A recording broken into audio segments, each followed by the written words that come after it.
मती रची सुसमाचार 27वां अध्याय का मनन। ए अध्याय में 66 वचन बाटे और 66 वचन में मुख्य बात ए प्रकार से बाटे कि पहला का दूसरा तक वचन में यहूदी मत का महायाजक लोग जौन बा यीशु के न्याय बदे पिलातुस के सामने उसे पेश करे बा।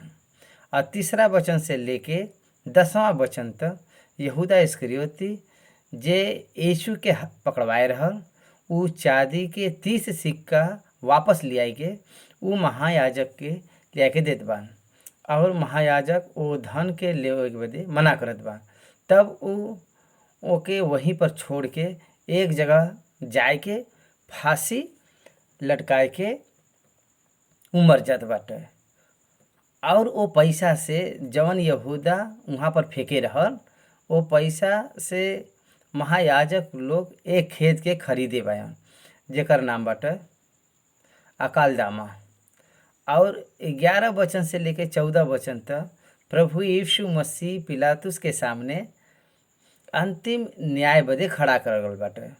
15 वचन से लेके 26वां वचन तक यहूदी मत के लोग बरनबास के छोड़े बदे राजा से आज्ञा करे बदे उचकावत बा। 27 वचन से 32 वचन तक यीशु मसीह के कांटा का ताज पहनाए के उनके क्रूस पर चढ़ावे बदे ले जायल गयल बाटे। 35 वचन से लेके 44 वचन तक यीशु मसीह के कोई भी रीत से क्रूस पे चढ़ावल जाए एकर वर्णन बाटे। 45 वचन से लेके 56 वचन तक यीशु मसीह का मृत्यु कौने प्रकार से भइल बाटे एकर वर्णन यहाँ पर देवल गल बाटे। 57 वचन से 61 वचन तक यीशु मसीह का समाधि करण ओकर वर्णन बाटे।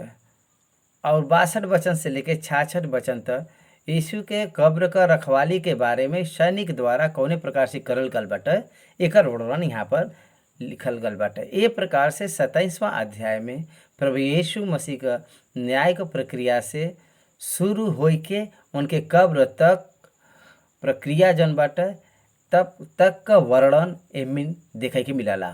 पहले वचन से हम आपके बदे पढ़ब। जब भोर भयल तो सब महायाजक के और लोगन के पुरानिया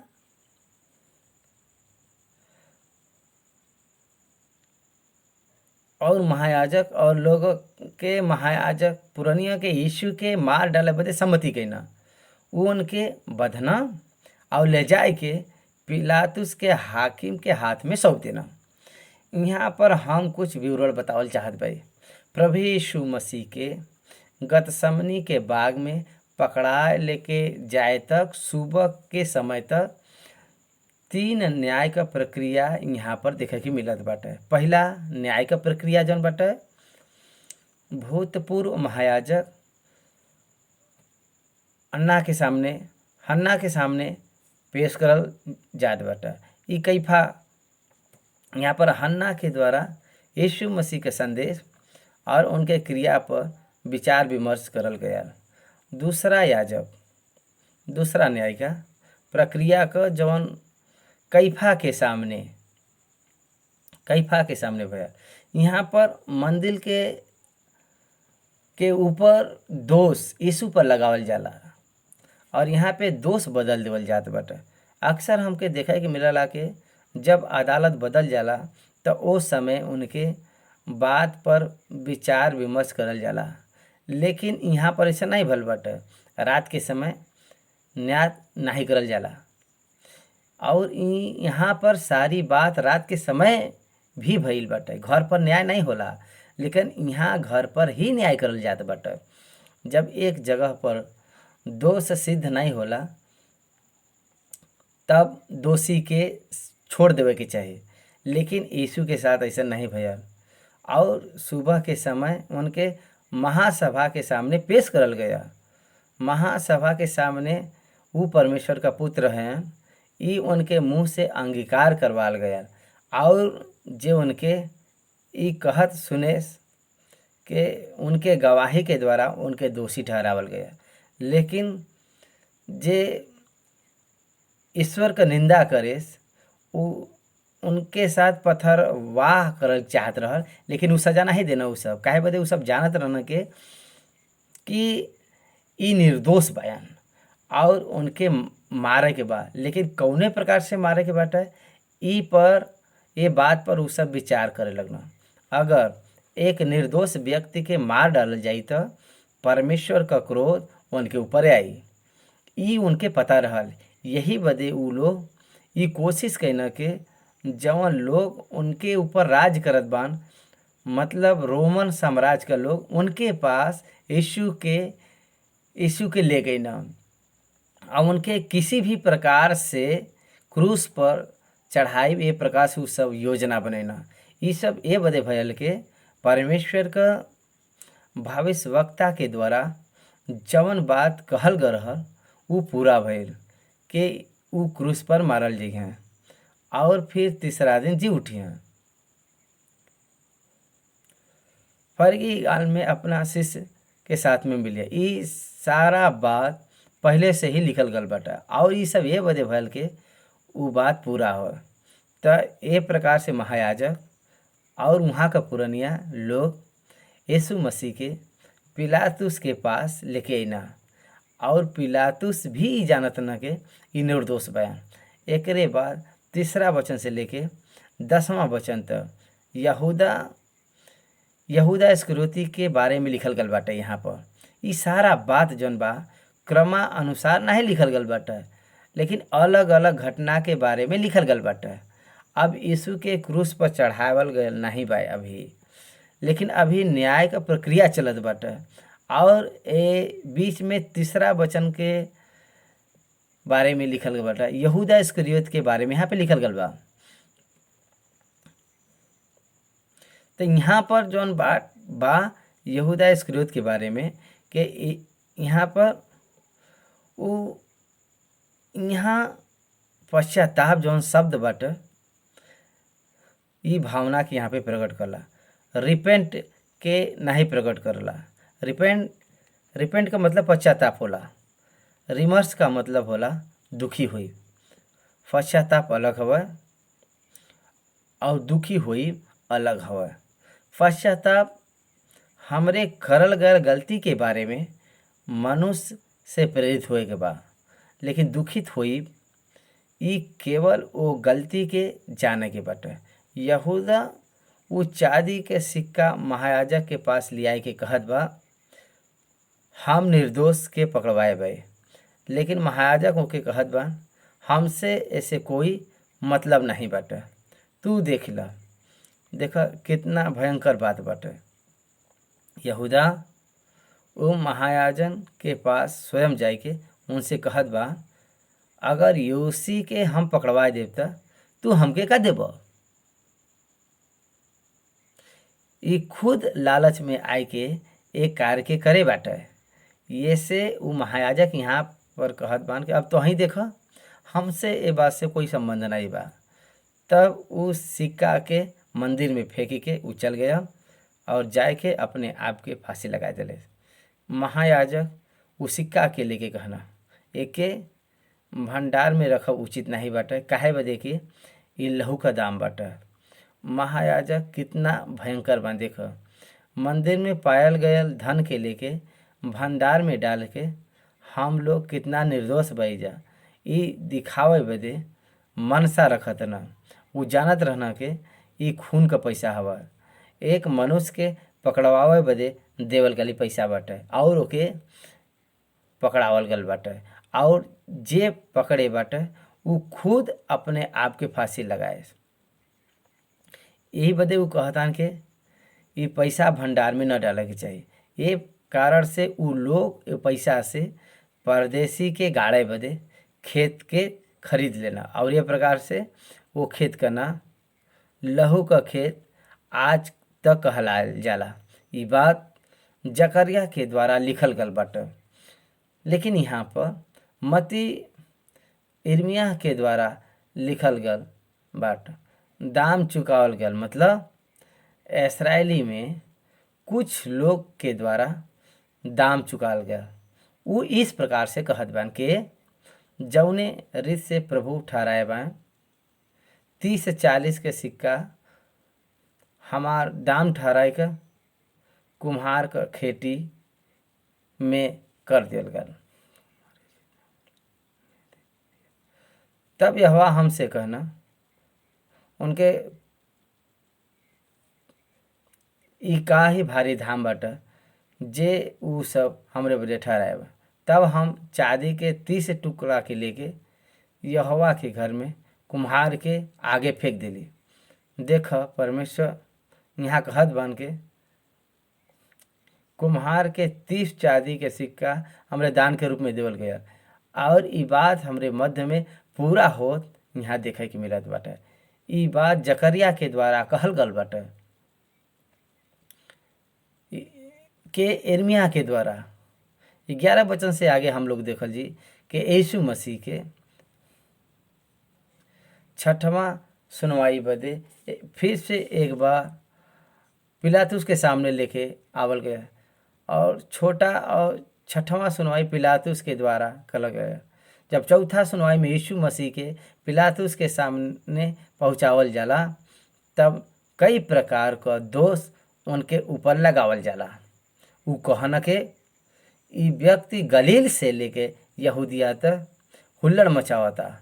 ऊ कहन के गलीली से लेके यहूदी तक ई हुल्लड़ मचावता। गलीली और यहूदिया नाम सुन के पिलातुस घबरा गया। लूका रचित सुसमाचार 23वां अध्याय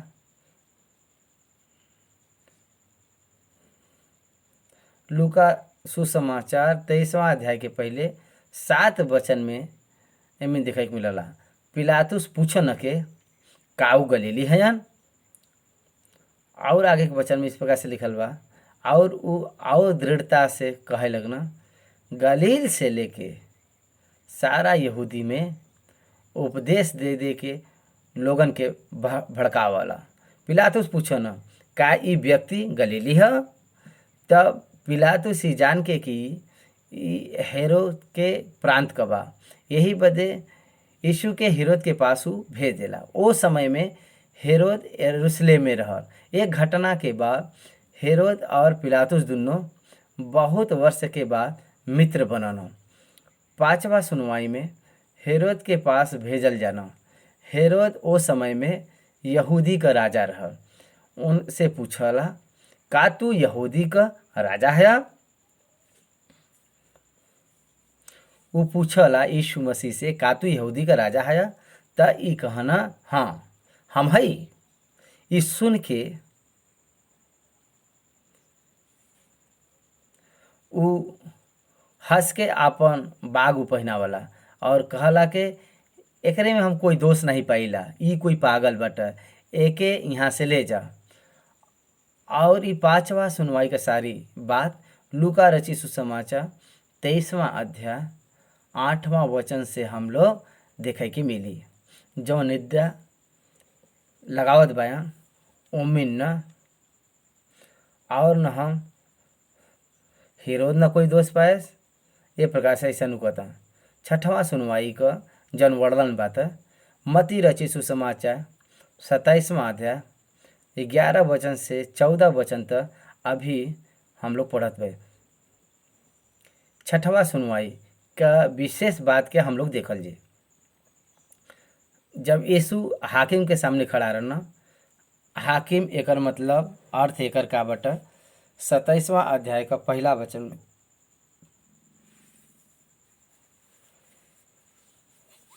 पिलातुस आय के हमसे पूछे ना, का तू यहूदी का राजा है? तो यीशु उनसे कहा ना, तू आप ही कहत बया। जब प्रधान याजक जब पुरनिया वो फिर दोष लगावत रहना, तो वो कुछ उत्तर नहीं देना। अगर वो उत्तर देतन तो उनके और उनके ऊपर सजा ना मिलत। काहे बदे के पिलातुस जौन बात होत रहला वो देख के उ न्याय करत रहल। यही बदे चाहे कितना भी दोष उ सब लगावत रहना,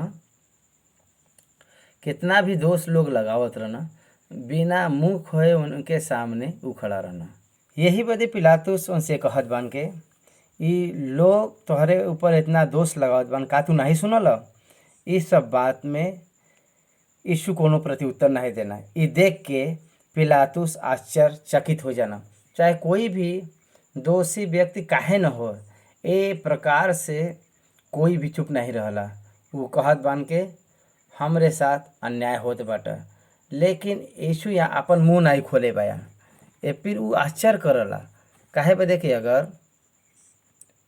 अगर यीशु मुंह खोलतन त ये सारा बात झूठा बाटे ये पता चल जात। यही बदे यीशु आपन मुंह नहीं खोलना। ओ समय में ये प्रथा रहल के जेके लोग चाहत रहना ओ कैदी के राजा उनके बदे छोड़ देत रहल। ओ समय में एक बरअब्बा नाम का एक अपराधी जेल में रहल। तब पिलातुस वो उनसे पूछे कि तू के चाहत बा कि हम तोहरे बदे आज़ाद करी? का तू बरअब्बा के या यीशु के जे मसीह कहलाला? काहे बदे कुछ जानत न के वो उनके डाह से पकड़वाए बयान। महायाजक यीशु के पकड़वे न, काहे बदे? यीशु का शिक्षा उनके शिक्षा से अलग रहा। यीशु जवन अद्भुत काम करत न, वो अद्भुत काम के वजह से जवन यहूदी लोग उनके लोग आकर्षित होत न, धर्म के ठेकेदार का प्रभाव कम होए लगा। ए प्रकार से ए धर्म के ठेकेदार के अन्याय से यीशु के अन्याय बढ़त जात रहा। यही बदे वो यीशु के जौन मसीह कहलात रहना, मसीहा, ई एक समझत न। मसीह का अर्थ मतलब अभिषेक करल गयल, अलग करल गयल। उ बात यीशु के बारे में जानत न। यही बदे वो पूछा था कि का हम ए बरअब्बा के छोड़ दही के यीशु के छोड़ दही जे मसीह कहलाला? काहे बदे के पिलातुस जानत रहल के कम से कम कुछ लोग तो यीशु के पक्ष में बात करिहा। ये कारण बरअब्बा नाम का वो डाकू के साथ यीशु का नाम लेना। काहे बदे के वो चाहत न के बरअब्बा के जगह पर यीशु के चुना। वो ये सोचे रहना के बरअब्बा एक डाकू हवे और कोई भी डाकू के छोड़े बदे न कहे, लेकिन एक उपदेशक के छोड़े बदे कहिया। ये उनकर सोच रहा, लेकिन लोग ए प्रकार से नहीं कहना। काहे बदे के महायाजक और यहूदी अधिकारी लोगन के पैसा देके उनके पहले से खरीद ले रहना। पिलातुस चाहत न के कौनो प्रकार से यीशु के छोड़े बदे। काहे बदे के उनकर पत्नी ई संदेशा भेजे रही के रात के हम यीशु के कारण बहुत दुख उठाए भाई। यही बदे वो धर्मी के खून में हाथ मडल है। लेकिन यहूदी महायाजक और धर्म गुरु लोग पहले से लोगन के पैसा देके उकसाए रहना। पिलातुस लोगन से पूछना ई दोनों में से तोहरे बदे के छोड़ी? लोग कहना बरअब्बा के छोड़ दो। तब पिलातुस कहना त यीशु के हम का करी? त यीशु लोग कहना ओके क्रूस पर चढ़ावा, उनके क्रूस पर चढ़ावा। पिलातुस उनसे कहत बान के काहे बदे यीशु के क्रूस पे चढ़ावल जाए? ई का अपराध करे बया? तू जौने व्यक्ति के चाहत बया वो खूनी और हत्यारा बा, ओकर अपराध सिद्ध हो चुकल बा, लेकिन यीशु निर्दोष बया। काहे एके क्रूस पर चढ़ाई ए प्रकार से ऐसा तू मांगत बया? पिलातुस न्याय के पक्ष में वो बात करता, लेकिन लोग जौन बयान चिल्लाए के कहत बयान यीशु के क्रूस पर चढ़ावा, क्रूस पे चढ़ावा, यीशु के क्रूस पर चढ़ावा और क्रूस पर चढ़ावा। जब पिलातुस देखना के कुछ बन नहीं पावत बाटे और बहुत बड़ा भीड़ के कारण बहुत हुल्लड़ होत बाटे और वो पानी लेके भीड़ के सामने अपन हाथ धोइना और हाथ धोए के ओ समय में ये अर्थ होत रहल के हम एकरे अपराध से मुक्त पाए। ये प्रकार से वो कहना हम एक धर्मी के लहू से निर्दोष भाई, तू ही जाना सब लोग उत्तर देना के एक लहू हम पर और हमरे संतान पर हो। देखो यहाँ पर धर्मी हाबिल से लेके विधि विक्रिया के पुत्र जकरिया के लहू तोहरे विरुद्ध में साक्षी देत बा। ऐसन परमेश्वर कहत बा यहाँ पर उ लोग हम स्वयं यीशु के लहू के विरोध में साक्षी है, उ सब अंगीकार करना। यही बदे यीशु उनके बदे प्रार्थना करत बा के हे प्रभु ई का करत बा, नहीं जानत बा, इनके क्षमा कर। हे भाई और बहन लोग, उ यीशु का इनकार कैना और बरब्बा के चुन कैना।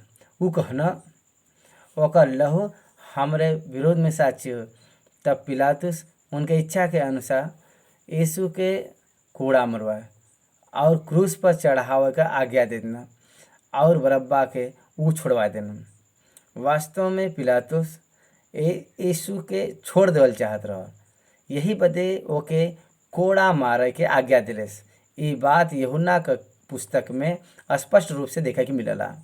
क्रमानुसार अगर ये बात के अगर जानल चाहब तो यूहन्ना 19वां अध्याय में वहाँ पर हमके देखे के मिलला के पिलातुस यीशु के कोड़ा मरवाए के उनके लोगन के सामने ले आवला। कोड़ा मारे के बाद विचार विमर्श करे बदे यीशु के लावल जाला वहाँ पर। त लोग कहन के अगर तू यीशु के क्रूस पर न चढ़ाइब तू कैसर का मित्र नहीं हो सकल, कैसर ही हमार राजा बा। ये बात सुन के पिलातुस घबरा गया। काहे बदे के अब्बे हेरोद के साथ मित्रता भइल बाटे। अगर कैसर के साथ शत्रु बनिए तो बहुत बुरा होई।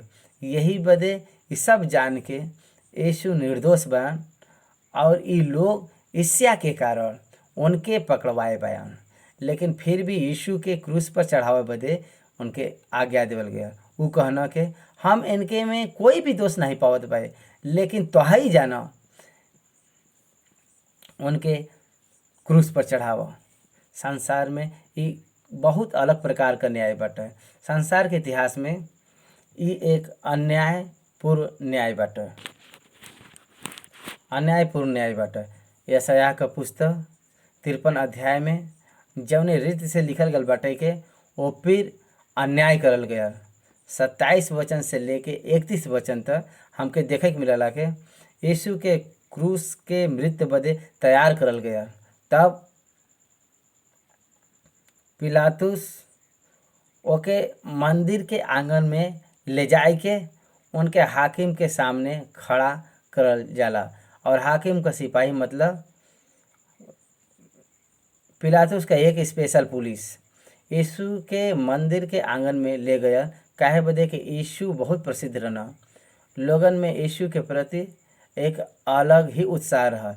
यही बदे वहाँ पर विद्रोह होए का संभावना रहा। यही बदे एक विशेष सैनिक का आवश्यकता रहा। जो उन विशेष सैनिक का आवश्यकता नहीं भया तब तक यीशु को वहाँ पर रखल गया और वो मंदिर में रख के उनका कपड़ा उतार के उनको काटा का मुकुट लगाए के उनके सामने घुटना टेक के यहूदी का राजा तह के प्रणाम करके उनका ठट्ठा उड़ावे लगना। यहूदी का राजा पिलातुसयन ई जानत रहना, लेकिन ए प्रकार से ओकर मजाक उड़ावत ना, उनके ऊपर थूकना और वहाँ पर सरकंडा लेके उनके सिर पर मारे लगना। उनका ठट्ठा कर चुकना था तब वो बागा उन पर से उतार के फिर उन्हीं का कपड़ा उनके पहना देना और क्रूस पर चढ़ावे के ले चल देना। ये प्रकार से वो लोग प्रभु का निंदा करे लगना और उनके मुंह पर मार के ये कहे लगना के भविष्यवाणी कर के तोह के मारे। भविष्यवाणी कर 32 वचन का आगे एक विशेष परिस्थिति के बारे में देखे के मिली यहाँ पर, जहाँ पर उनके सौंपल गया और जहाँ पर उनके क्रूस पर चढ़ावे के रहल वो रास्ते में डोलारस कहल जाला। अगर आप यरूशलेम के यात्रा पर जइबा तो आपके वो रास्ता पर लगभग 3 किलोमीटर सकरा मार्ग से चले के हुई।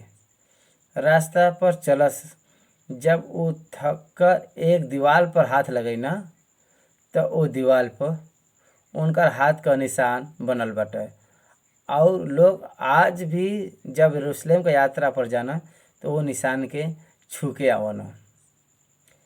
स्थान के बहुत ही पवित्र मानल जाला और एक ट्रेडिशन के रूप में लोग आज तक वो जगह के यात्रा करना। यीशु के जब क्रूस के रास्ते पर चढ़ावल जात रहल तो उनके सहायक के रूप में समन कुरैनी का जबरदस्ती उनकर क्रूस उठावे लगावल गया।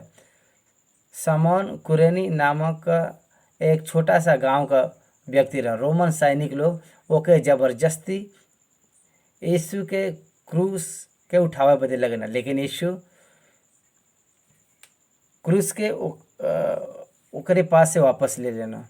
सिमोन के बारे में अगर इतिहास में पढ़ल जाए तो एक महान सेवक के रूप में वो बदल कर रहा। वो समय यीशु का क्रूस पर उठावल नहीं चाहत रहा, लेकिन सैनिक जबरदस्ती ऊपर लाद देना। लेकिन ओकरे बाद में वो गवाही देता कि ये हमरे बदे बहुत बड़ा धन्य कार्य रहल। और ओकरे बाद ओके खोपड़ी नामक एक जगह पर जौन गुलगत्ता में बाटा ले आवल गया और उनके वहाँ पर सिरका पियावे का कोशिश करल गया, लेकिन वो पिए से मना कैना। सिरका में एक प्रकार का दर्द कम करे का ताकत रहल, यही बदे यीशु ओके पियल नहीं चना। वो अपने स्वेच्छा से ए पीड़ा के सहन करे बदे वो तैयार रहना। वो पूरा इच्छा के साथ क्रूस के मृत्यु के सहन करे बदे वो तैयार रहना। ये हमके वचन बतावला। ओके क्रूस पर चढ़ावा जाए के बाद वो ओके वस्त्र के बांट लेना। भजन संहिता 122वां अध्याय 18वां वचन में लिखल बाटे। जौने प्रकार से लिखल बा के वो उनके वस्त्र के आपस में बांट लेना। ये वचन पूरा भल यहाँ पर। और उनके सिर के ऊपर ये दोष पात्र लगावल जाला कि ई यहूदी का राजा है। और उनके अगल बगल में 2 डाकू के उनके साथ चढ़ावल जाला। वास्तव में ये 3 क्रूस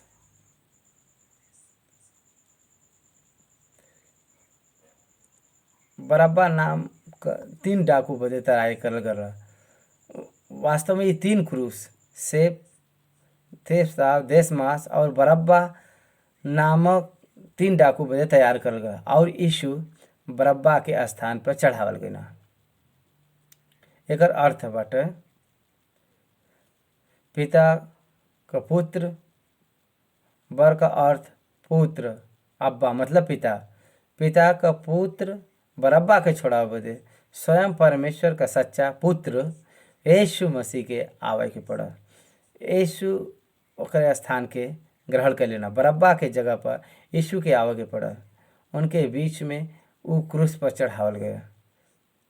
सेप्टास, देशमास, ये दोनों डाकू के बीच में जब यीशु ओपी लटका रहना ता वो रास्ते पर आवे और जाए वाला सब लोग यीशु के देख के सिर हिलाई के उनका निंदा करत रहना और कहत रहना, हे मंदिर के ढावे वाला और 3 दिन में बनावे वाला, अपने आप के क्रूस पर से उतारा।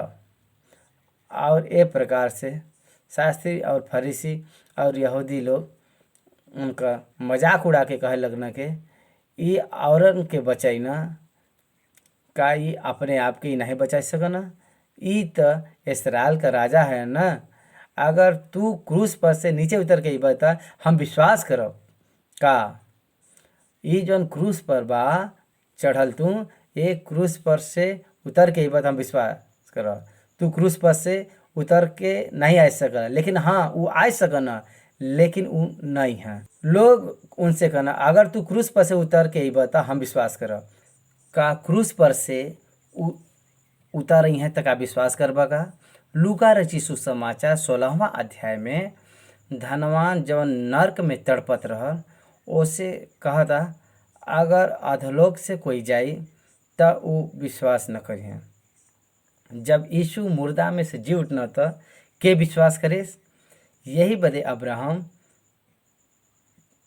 जवन ए दिन में वो धनवान से कहना वो सत्य भयल, लेकिन वो कहना के तू क्रूस पर से उतर आव त हम विश्वास करब। लेकिन वो बिना क्रूस पर से उतरे ही वो विश्वास करवेना। जेके जौन अधिपति यीशु को क्रूस पर चढ़ाए रहना ओके उ कहत बान के बाद में के ई सच में ई परमेश्वर का पुत्र बयान। उ सैनिक कहत बाटे ई सचमुच ई परमेश्वर का पुत्र बान। उ कहे बान अगर तू क्रूस पर से उतरब त विश्वास करब। लेकिन क्रूस पर से बिना उतरे ही यीशु उनके विश्वास करवेना। उ यीशु पर विश्वास कैना। उ कहे रहना कि हम परमेश्वर का पुत्र है। अगर परमेश्वर चाहे तो शायद ओके उनके छोड़ा भी सकना। और जे उनके साथ क्रूस पर चढ़ावल करना उ डाकू लोग भी यही प्रकार से उनका एहसास कैना। ई बहुत बड़ा महत्वपूर्ण बात बाटे। जौन डाकू लोग यीशु के साथ क्रूस पर लटकावल करना उहो लोग यीशु को एहसास करके कहना कि अगर तू परमेश्वर का पुत्र बा तो अपने आप के बचावा और हमके भी बचाएला। क्रूस पर यीशु जन पहला बाड़ी कह रहना वो वाक्य के द्वारा वो बाड़ी के द्वारा वो दोनों डाकुओं के बीच में मतभेद पैदा हो गया। क्रूस पर से कहल गया पहला वाड़ी हम लोगन का सुसमाचार में पढ़े के मिलला। लूका सुसमाचार में देखे के मिलला। जमीन यीशु कहे बयान हे पिता इनके क्षमा कर के ई नहीं जानन के का करत बयान। ए बाड़ी के द्वारा वो दोनों डाकू के विचार में एक मतभेद पैदा हो गया। जैसन आप समझत बया एक समय में ये दोनों डाकू यीशु का मजाक उड़ैना। लेकिन ये सब सुनना जौन जे पहले बाड़ी के सुने उ कहता वो दूसरे वचन का कारण बनन। कुछ वचन में एक डाकू के मन के पश्चाताप के लेके आया यीशु के तरफ फेरे बदे वो के तैयार भया। जब हम लोग पढ़ी ला जा तो हम अक्सर कही ला जाके दाएं तरफ का बाएं और दाएं नहीं बटा। लेकिन हम लोग दाएं ओर के डाकू के ज़्यादा महत्व दे ले जा। यही बदे दाएं ओर का जौन डाकू बा ऐसन कहता यीशु वो डाकू से कहना के तू आज ही हमरे साथ स्वर्ग लोक में होगा। काहे बदे के वो डाकू जौन पहला बाड़ी जब वो सुने तब वो एक बात कहे हे प्रभु जब तू अपने राज में है तो हमके याद कर। राज में आवे का मतलब का बाटे दूसरे आगमन में। दूसरे आगमन तो काहे आज ही तो आज हमरे साथ स्वर्ग लोक में होगा। वो डाकू कह रहल के ये अपने राज्य में आवे वाला मसीहा है। एक एक्शन में वो डाकू का विश्वास यीशु का अमृत गाड़ल जाए तीसरा दिन जी उठ और फिर बादल पर आई यहाँ तक ओकर विश्वास पहुँच गए रहा। धर्मशास्त्र के अच्छा रीत से जानत रह वो डाकू रह। लेकिन अंतिम क्षण में यीशु पर विश्वास करके स्वर्ग के राज्य का बारिश हो गया। और तीसरा बाड़ी जौन बाटे जौन यीशु कहे बयान हे नारी देख ई तहार पुत्र बयान। ई तीनों बाड़ी में यहाँ पर लिखल नहीं बाटे। यहाँ पे ये तीनों बात नहीं लिखल बाटे। लेकिन 45 वचन में जब यीशु अपने मृत्यु से पहले जौन बात कह रहा ना बात यहाँ पर लिखल बाटे। लगभग 3 बजे से 3:30 बजे तक वो जीवित रहना। बहुत थोड़ा समय तक और आधा घंटा के समय तक यीशु जीवित रहना। लगभग 12 बजे से 3 बजे तक वो पूरा देश में भयानक अंधकार छाया रहल। वो अंधकार में यीशु चुपचाप रहना।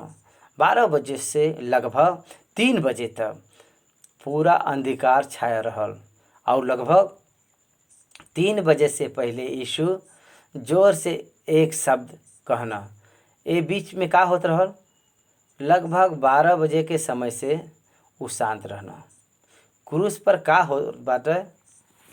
यीशु स्वयं कहता है, जब वो पहला वारी कहना तो उमिन यीशु बताए बयान के वो स्वयं परमेश्वर का पुत्र हन और परमेश्वर के द्वारा स्वीकार करल गल बयान।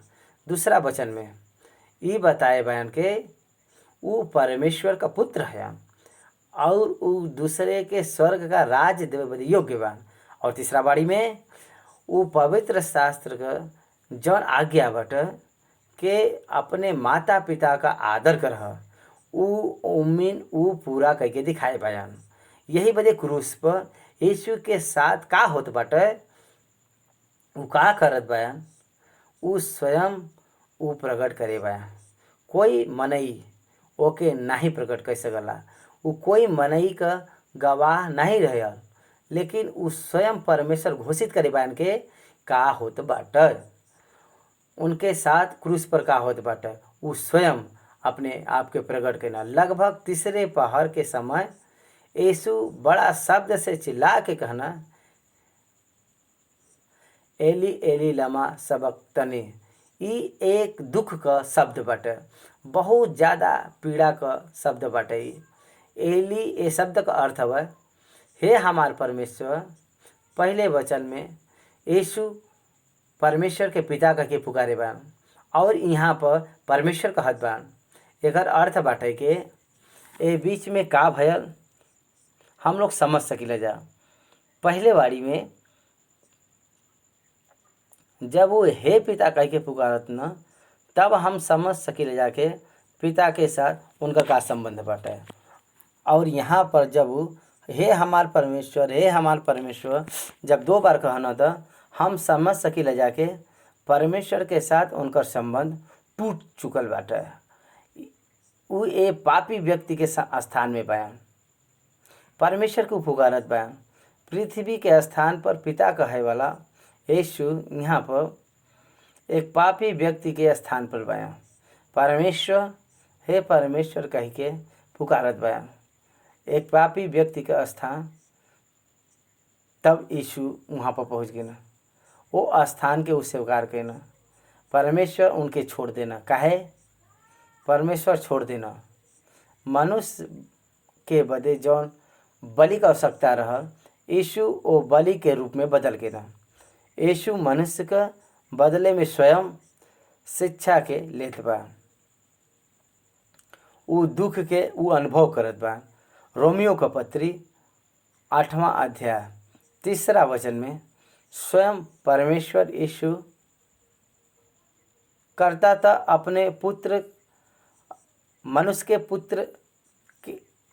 के पाप के लोगन के बदले में वो भेज देना।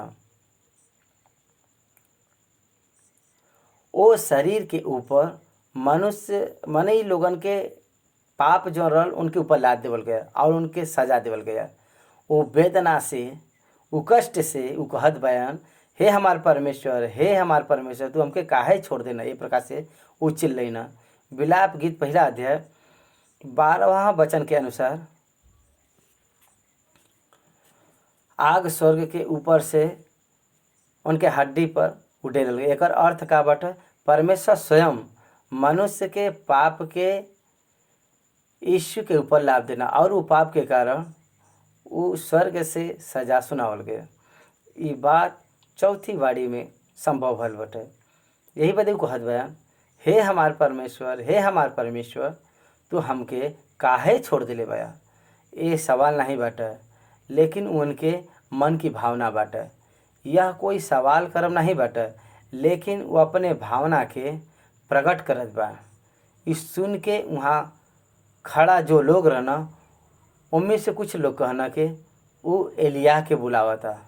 ये सुनकर एक सैनिक दौड़ कर स्पंज के ले लेस और सिरका में लेके डुबाए के ओके यीशु को पिए बदे देलेस। कुछ लोग कहे लगना शांत रह, आवा हम देखी के एलिया ओके बचावत बान कि नहीं। पांचवा बात का वर्णन यहाँ पर नहीं बटे, लेकिन जब उनके स्पंज देवल जाला था वो ये बात के कहन के हम प्यासा भय, तब ये बात ये बदे यीशु कहन के पवित्र शास्त्र का वचन पूरा हुआ। यहाँ पर ध्यान द, यहाँ पर तू ये जान के सब कुछ पूरा भयल। यूहन्ना रचित सुसमाचार 19वां अध्याय 28वां वचन में कुछ नया जो चौथी बाड़ी बोल गया, तब तक सब कुछ पूरा हो गया। यहाँ पर यीशु घोषणा करतान के उनके घोषणा उनके करे चातल के सब कुछ पूरा भयल, लेकिन वो वैसा नहीं कहना। वो उम्मीन पांचवा बात जोड़े बा, वो का बट छठवीं बात ही बाटे के पूरा भयल।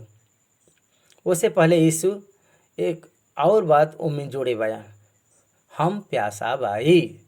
काहे ये बात वो कहना, का एकर महत्व बाटे। ये बात का वहाँ पर लिखल बाटे के पवित्र शास्त्र का वचन पूरा होय, यही बदे वहाँ पे कहना हम प्यासा बाई। पवित्र शास्त्र का वचन पूरा होए बदे हम प्यासा बाई। कौन से वो बात बाटे, भजन संहिता ओकर 22वां अध्याय में वो कहन के कि हमार जीव हमरे तालू से चिपक गल बाटे, हमका सिरका पिलावल गया। ए प्रकार से पवित्र शास्त्र का वचन उनके पूरा करे के रहल। उ केवल तब संभव रहल जब यीशु एके पूरा करी हैं, एकरी बाद उ नहीं हो सकत। अगर यीशु ए समय ये बात न बोलतन तो पवित्र शास्त्र का उ वचन पूरा न होत। यही बदे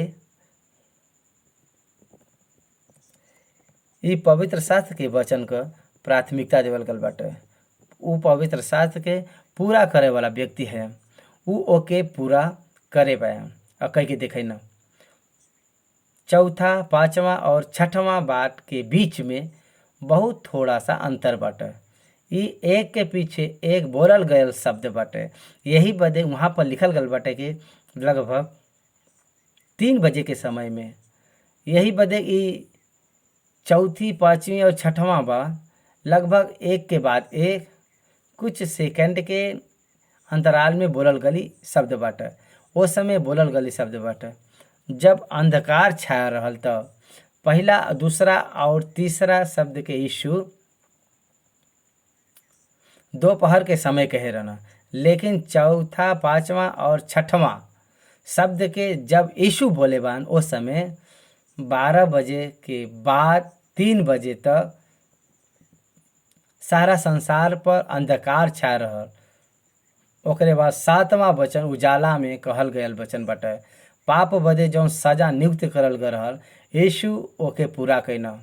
वो पुराना रीति से उस सजा के उठाई के पवित्रता में जीवित उठना। वो पवित्रता ए बदे नरक का सजा उनके ऊपर हाबिल नहीं हो सकल है। यही बदे मनुष्य के पाप के मिटावे बदे परमेश्वर स्वयं ही यीशु को मानव रूप देके इस संसार में भेजे पाया। वचन के उ शरीर के रूप में दिले बा और कुछ शरीर पर पाप के सजा के डाल देना। ये बात के समझे के द्वारा ही हम सुसमाचार के समझ पाए जा, नहीं तो सुसमाचार समझ पाई बहुत ज़्यादा मुश्किल हो जाए।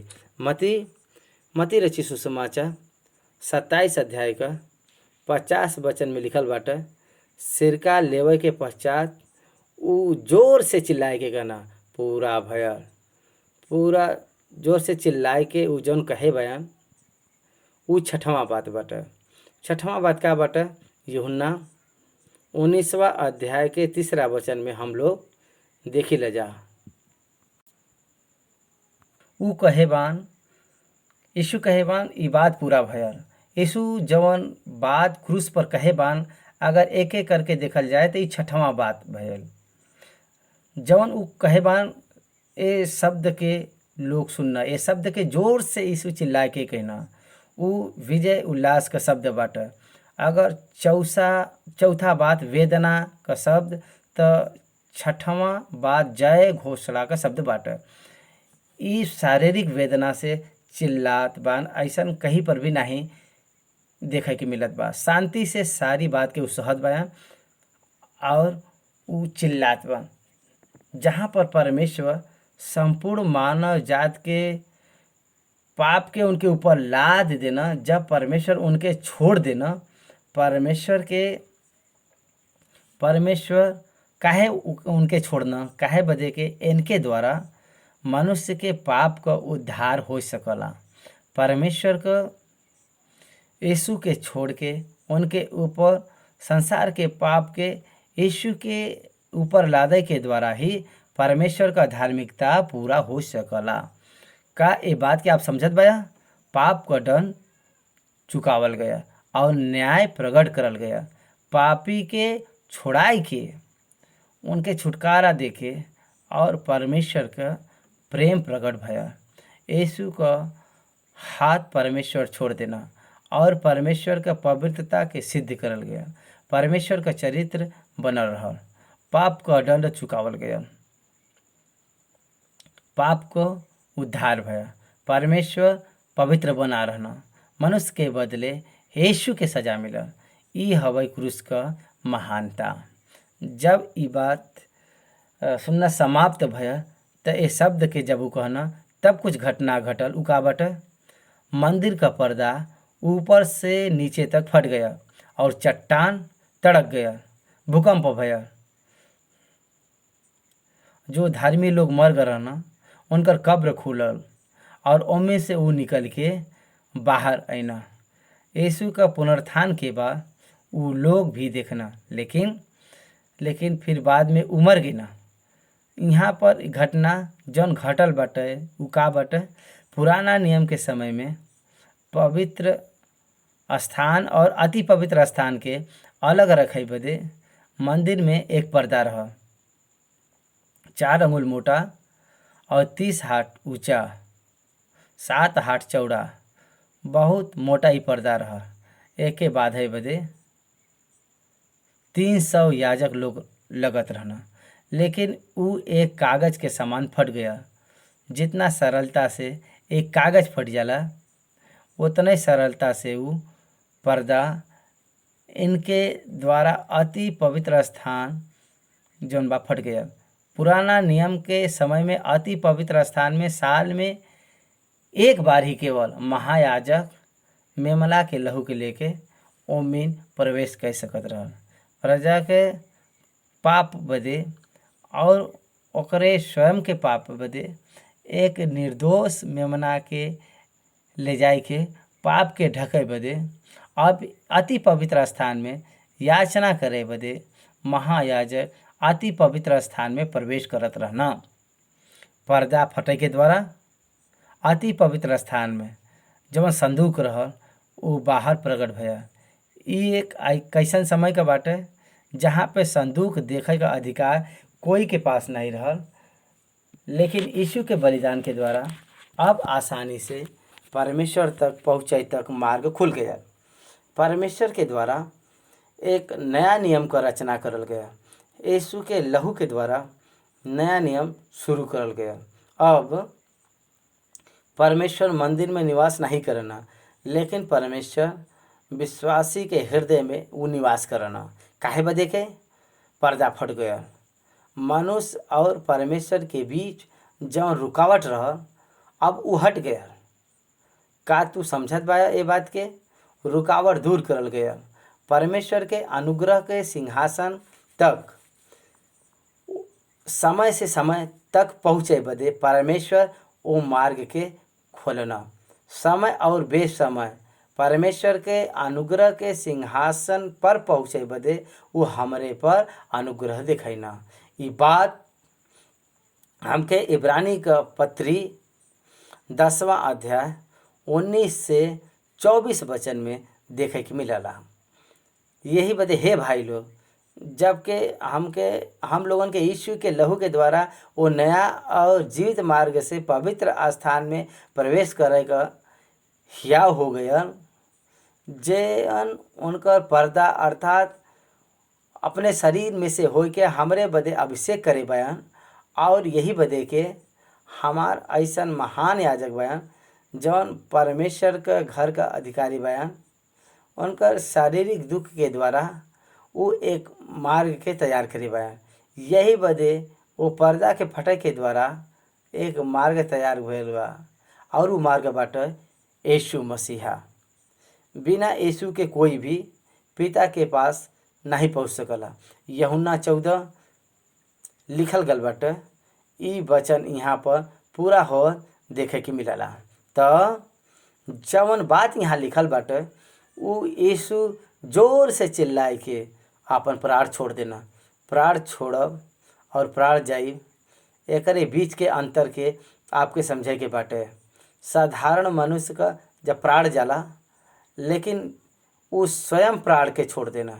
इससे पहले क्रूस पर वाड़ी का जवन 7वां वचन में वो कहे बयान उ ई हवै के, हे पिता, हम आपन आत्मा तोहरे हाथ में सौंपत बाई। और वो कहे बयान, पिता, हम आपन आत्मा तोहरे हाथ में सौंपत बाई। लूका रचित सुसमाचार 23वां अध्याय ओकर 46 वचन में ये बात लिखल गल बाटे, हे पिता, हम आपन आत्मा तोहरे हाथ में सौंपत बाई। ये देख 4था वचन में वो कहे बयान, हे हमार परमेश्वर, हे हमार परमेश्वर। यहाँ पर 7वां वचन में फिर से वो परमेश्वर के पिता कह के पुकार के कहत बा। एकर अर्थ बाटे के आध्यात्मिक पुनरुत्थान क्रूस के द्वारा संभव बाटे।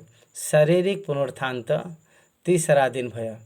आध्यात्मिक पुनरुत्थान का अर्थ बाटे यीशु जौन परमेश्वर से अलग भल बयान, अब परमेश्वर के साथ मेल मिलाप कई के अपने आत्मा के उनके हाथ में सौंप के फिर से हे पिता कही के पुकारत बयान।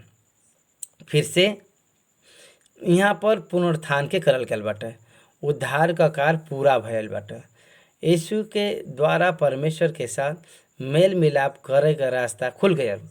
यही बदे उ कहे बयान, हे पिता, हम आपन आत्मा तोहरे हाथे में सौंपत बाई। यही बदे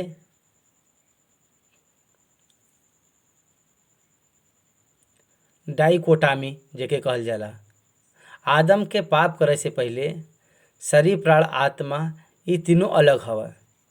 शरीर और आत्मा तीनों अलग बया, मतलब ट्राइकोटमी बात करे के पश्चात आत्मा मर जाला।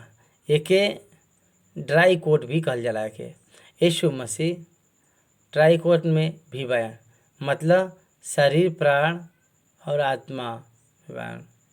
उनका प्राण स्वर्गलोक में बाटे, आत्मा स्वर्ग में बा परमेश्वर के पास, और शरीर धरती के अंदर, मतलब ट्राइकोट में पुनरुत्थान में भी धरती से शरीर पिता के पास और स्वर्गलोक से प्राण आया, तब वो पुनरुत्थान वो प्राप्त करे। यही बदे ये सच्चाई के हमके समझे के बाटे। वो ऊंचा शब्द से पुकार के अपने प्राण के छोड़ देना, उनके प्राण के छोड़ देना। उनका प्राण छोड़ावल नहीं गल, लेकिन वो स्वयं छोड़े बया। यहाँ पर एक अद्भुत बात बाटे, उनका पुनरुत्थान का प्रतीक जौन बाटे पुनर्जीवित भयल बा। पहला कुरिन्थी का पत्री 15वां अध्याय के अनुसार जौन बा यीशु पुनरुत्थान में प्रथम बया। कुछ पवित्र लोग यीशु के मृत के पश्चात उठना, लेकिन वो फिर से मर गए ना। जब हम एक घटना के पढ़े ले जाता, कब्र खुल गया। यीशु के पुनरुत्थान के प्रतीक में भल बाटे। जब पाप का ताकत खत्म करल गया, पाप का कीमत चुकावल गया, तब पवित्र लोग जी उठना। पुनरुत्थान के प्रतीक ये लोग जी उठना, ये प्रकार से ये लोग जी उठना हम लोगों को कैसे देखे के मिलला। और जौने बात के और जवन अधिपति ई देखे रहल उ आय के कहे लगना के ई सचमुच में परमेश्वर का पुत्र बया, ई सच में परमेश्वर का पुत्र है। अगर यूहन्ना का किताब 19वां अध्याय में प्रभु यीशु जब वो कहना के समाप्त भयल, उनकर प्राण त्यागे के बाद दोपहर का 3 बजे उनका मृत्यु भयल और शाम के 6 बजे तारीख बदल जाला और अगला दिन महाविश्राम का दिन बाटे। विश्राम दिन अलग बा और महाविश्राम दिन अलग होला। यहाँ पर वो विश्राम दिन तक यही बदे मृतकन का शरीर क्रूस पर लटकल नहीं रह सकला। साधारण रूप से लोगन के 2-3 दिन क्रूस पर लटकावल जात रहा। काहे बदे के इतना जल्दी से लोगन का मृत्यु नहीं हो पावत रह। काहे बदे क्रूस का मृत्यु जौन बा बहुत भयंकर मृत्यु रहा। यही बदे प्राण छूटे में समय लगत रहा। यही बदे शाम के 6 बजे के बाद यीशु के क्रूस पर लटकावल रखब संभव नहीं रही। यही बदे अधिपति आज्ञा देला के जाय के देख के आव। तब सैनिक जाय के 2 डाकू के पैर के तोड़ डालला और यीशु के पास जाय के देखना वो मरल बा। यही बदे उनके पाँव के नहीं तोड़ना। काहे बदे के जौन फंस का भेड़ का हड्डी न तोड़े के चाहिए ऐसा कहल गल बाटे। काहे बदे के पवित्र शास्त्र में लिखल गल बाटे के यीशु के हड्डी के न तोड़ल जाए और जे ओके बेधे बा ओकरे और देखी। हाँ ई तो पवित्र शास्त्र वचन पूरा हो पाए। यही बदे ही बात हो गया। जब उनकर पसली में भाला भोकल गयल तब पानी और लहू दोनों साथ में बहल। एक कार्डियल एलेक्स कहल जाला। निंदा के कारण हमार मन विचलित हो गए। ए प्रकार से ऐसा कहल न जौन आरोप उन पर लगाए गए रहल ओकरे कारण उनकर मन टूट गए रहल। यीशु का मृत्यु का यही कारण भयल। निंदा का कारण उनकर रोई टूट गया। ए प्रकार से लहू और पानी दोनों साथ में बह गया। जे ओके भोके रहल वो ओके देखब और उनके हड्डी में से एको टूट न पाई। ई पवित्र शास्त्र के वचन पूरा भइल और ये सब सारा वचन पूरा भइल। सारा बात के देखे वाला यूहन्ना रहना। यही बदे यूहन्ना इस सारी बात का वर्णन बड़ा अच्छी तरीके से वो करेबा। मती रची सुसमाचार यहाँ पर ई सरदार स्वयं गवाही देत बा के ई परमेश्वर का पुत्र। जब लोग तीसरे पहर सुनने के 7 बाड़ी कहाँ ओ समय उजाला रहा तब परमेश्वर के साथ वो पुनः संबंध जोड़े के बाद वो अपन प्राण छोड़ देना। ये हमके समझे के बाटे। उनकर मृत्यु के समय से संध्या के समय तक कुछ पवित्र शास्त्र का वचन पूरा भयल। जकर्या 12वां अध्याय 10वां वचन में लिखल बाटे के जे ओके बेधेले ऊ उनके देखी हैं। वो भजन संहिता 23वां अध्याय 20वां में उनके हड्डी में से एक भी हड्डी टूटे न पाई। पवित्र शास्त्र का वचन पूरा भयल। यही बदे ये सब सारा बात यीशु के साथ में घटना घटिल। दोनों डाकू के पैर तोड़ल गयल लेकिन यीशु का पैर नहीं तोड़ल गयल। उनके पसली में भाला भोंक के यह निश्चय करल गयल कि वो मर गलवान के नहीं। लहू और पानी दोनों साथ में बह गल। तब वो जान गए न के ई मर गयल बा। प्रकाशित वा 1 अध्याय 7वां वचन में जौन लिखल बाटे के जे उनके बेधे वो अपन छाती पीटी हैं। यीशु जब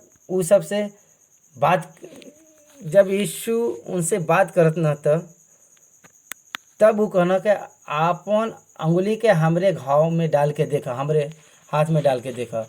भजन संहिता 22वां अध्याय 16वां वचन में इस प्रकार से लिखल बाटे के उनके हाथ और पैर में कील ठोकल जाई। हजारों साल पहले ये वचन लिखल गल बाटे। भजन संहिता की बात जौन बा यीशु से हजारों साल पहले लिखल गल बाटे और जकर्या ये बात के लगभग 500 से 600 साल पहले लिखल। सारा भविष्यवाणी यहाँ पर भइल बाटे। यीशु क्रूस पर हम सब लोगन के पूरा करना। एक मुख्य बात के आप लोगन के समझे के बाद, आदम पाप करे से पहले परमेश्वर के साथ जौन संबंध रहल, ओकर जौन व्यक्तिगत रूप से जौन संबंध रहल पिता के साथ, उ खो दे रहल। परमेश्वर के साथ ओकर संबंध टूट गया। उ सामाजिक व्यक्ति के रूप में उ अलग करल गया। मानसिक रूप से उ पवित्र हिम्मत वाला रहा, लेकिन एक डरपोक के रूप में उ परिवर्तित हो गया। लजाए वाला व्यक्ति के रूप में उ बदल गया। अगर आदम के स्थान में यीशु के आवे के बाटे त ई चार बात यीशु में भी होए के बाटे। परमेश्वर से अलगाव और सामाजिक अलगाव, प्राकृतिक से अलगाव, मानसिक रूप से अलगाव। ए प्रकार से अकेलापन में महसूस करत समय क्रूस पर उनके मरे के बाटे। यही चौथा वचन में बाटे। ये बहुत ही स्पष्ट रूप से दर्शावल गल बाटे। जब वो कहत न के हे हमार परमेश्वर, हे हमार परमेश्वर, तू हमके काहे छोड़ देला, तब वो परमेश्वर से अलग हो गए ना। मनुष्य भी उनका निंदा करे बा। अंधकार जाए के द्वारा वो प्रकृति से दूर हो गए ना।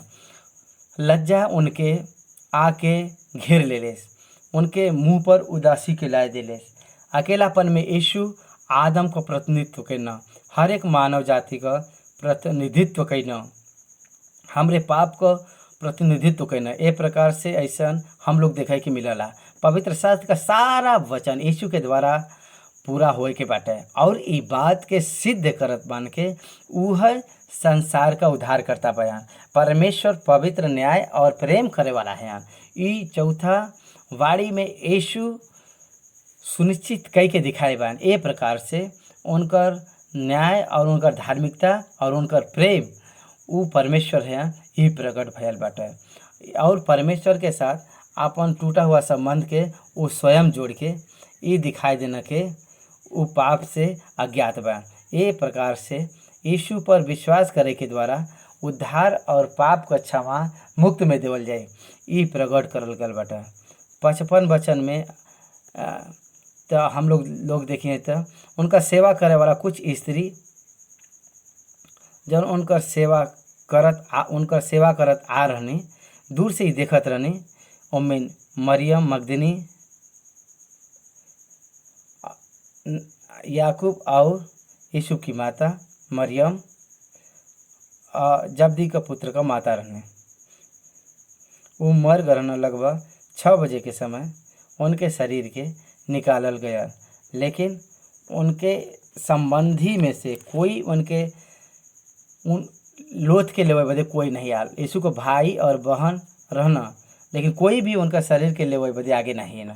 लेकिन एक व्यक्ति हिम्मत के साथ में आगे आया, वो रहल अरनतिया का नगर का यीशु। ये व्यक्ति का वर्णन चारों सुसमाचार में हमके मिलला, मत्ती, मरकुस, लूका, यूहन्ना। वो एक अच्छा व्यक्ति हवा। ए प्रकार से ऐसा ए व्यक्ति के बारे में बतावल जाला। परमेश्वर का भय माने वाला वो व्यक्ति रहल। यीशु के अपन स्वयं का कब्र को दे दिले, जो अपने बदे खुदवाए रहल ओमिन यीशु बदे दे दिले। ओमिन अभी तक कोई नहीं रख रहल। और रात के समय में यीशु के पास आए के पूछे वाला निकोदेमुस के स्वर्ग के राज्य में जावे बदे हम का करी। वो समय में ये दोनों मिल के पिलातुस के सामने जाए के हिम्मत के साथ में यीशु के सौ के लेवे बदे उ कहत बान के और यीशु के शरीर के लाई के अपने बदे खोरल गयल कब्र में उज्जवल चादर में लपेट के रख देवल जाए। और वो बहुत धनवान व्यक्ति रहना और वो अपने मृत्यु के समय में वो धनवान के संगी बा। ऐसा वचन में लिखल बा वो धनवान के कब्र में रखल गई ना और उधार लेवल गया। वो मरियम के कोख के उधार लेना और भी संतान का आशीष उनके देना, कब्र के उधार लेना। अरमतिया का यीशु के कब्र के वो 3 दिन बदे उधार लेना, ओके इस्तेमाल करना और वापस ओके लौटा देना। आज भी हम लोगन से यीशु के कब्र के देखे के मिल सकला। वो एक खुला कब्र बाटे। संसार में खुला कब्र केवल एक बार, आदम से लेके आज तक जितना भी लोग मरल बा उ सबकर कब्र बंद बाटे, लेकिन यीशु का ही केवल एक कब्र जौन आज भी खुलल बाटे। संसार में खुलल कब्र सिर्फ एक बाटे, उ हवा यीशु का कब्र। ए प्रकार से ए रीति से उनके कब्र में रखल गया, उनके श्वेत वस्त्र में लपेटल गया और पत्थर का गुफा में खोदल गया कब्र में रखल गया और ओ फिर एक बहुत बड़ा पत्थर रख देवल गया। मरियम मगदनी वहीं पर बैठ के ये सब सारी बात के देखत रहे और कुछ देर बाद वो वापस लौट गए। ये उनके गाड़ल गैल का घटल घटना बटे। दूसरा दिन जो रहल तैयारी का दिन रहल।